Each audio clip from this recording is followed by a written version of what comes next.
So can I get your first and last name, please? Jaylyn Olguin. And what high school do you go to? I go to East Mountain High School. The High Point winner from this past year. Yes, sir. How awesome was that when they gave you the award, the plaque? I was keeping track of whether I was going to get High Point or not at the end of the track meet, and I heard my name, and I remember last year, my sophomore year, I remember crying after the track meet because I was so sad that I didn't do as well as I wanted to do, and I always wanted to be at the top, and I knew that my junior year I said, I want to get High Point. I'm going to work as hard as I can at the state track meet. And whenever I heard my name, I was just beyond blessed that I finally got that opportunity and my name out there. And that's definitely a plaque that I'm going to remember. And I'm going to go for it again next year, this upcoming track year for my senior year. Awesome. And then I think it's a great reward for you that you get an acai bowl. You're a big fan of acai bowls, right? I love acai bowls. So we're here at Raw Root Cafe inside of Conwood Mall. That one's called the Blue Dream. So as an acai bowl expert, what do you rate that out of 10? I haven't tried it yet.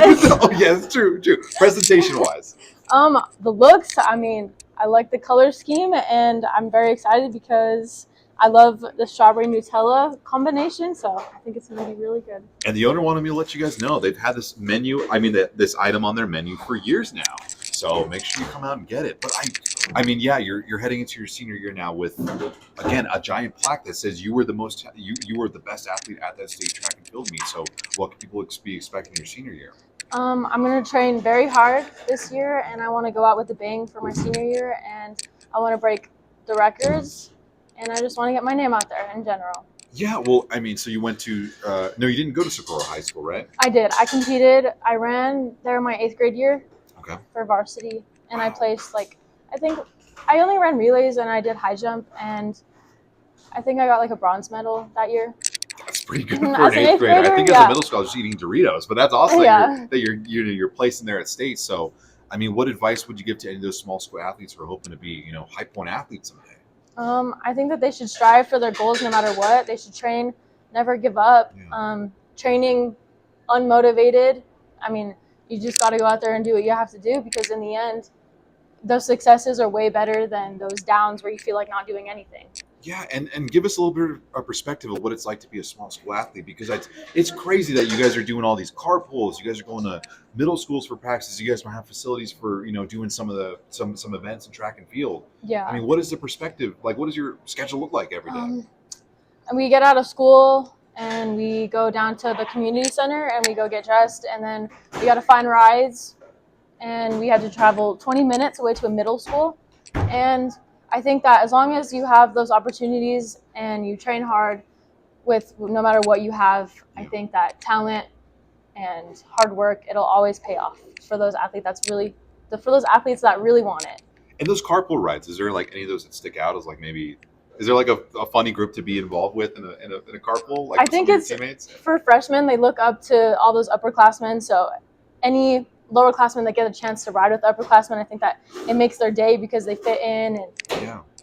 I think it's good for upperclassmen to be good role models for those who don't have cars, and just make sure that their high school experience is just as well. Because I remember being a lowerclassman and always having to find rides all the time. But now that I'm an upperclassman, I want to make sure that those underclassmen do get rides and a good high school experience as well. Awesome. And then is there any of your teammates or anybody that you know from New Mexico that we got to be keeping an eye out for?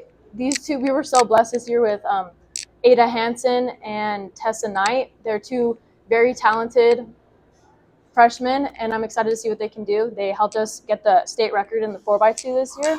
Yes, they were very good roles in that, and I'm very excited to see what they can do these upcoming years. Awesome. And then give me a little bit of the East Mountain lore. Like, what's your guys' go-to spot around that area? Like for food? Burger Boy. Definitely check out Burger Boy. It's a really good restaurant out there.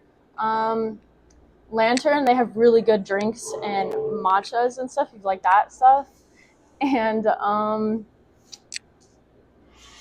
the Crest, I think it's really, that's what a lot of people know about the East Mountains, is like driving up to the Crest and seeing the view and out there.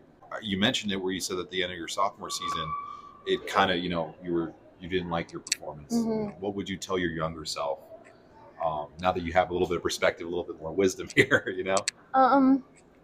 Definitely be grateful for what you do have. I remember always just complaining and being so sad, like being like an underdog And Yeah. I remember just crying. I always felt terrible after seeing my times and stuff. Yeah. But finally getting to where I like am now, I think that is a very great opportunity. I shouldn't have been so hard on myself back then, because I think that I was doing the right things and it led me to who I am now. So also my sophomore year, I remember crying because I didn't have many opportunities, and I joined a club. I found lots of great opportunities now. There's lots of help and people that do want to help me, and I'm very grateful for them. And I love training all year round, whether it's summer, taking a little break, coming back into indoor, and then finally all that training, seeing what happens at the state track meet. I think it's an awesome year-long process. And one song gets you a PR. Let me think about that. I honestly really like "Fear" by Drake, because it's like a good it's calm, but it's also like motivating in a way, and that's definitely a song that I warm up to and get into my zone. Awesome. Well, thank you so much for your time.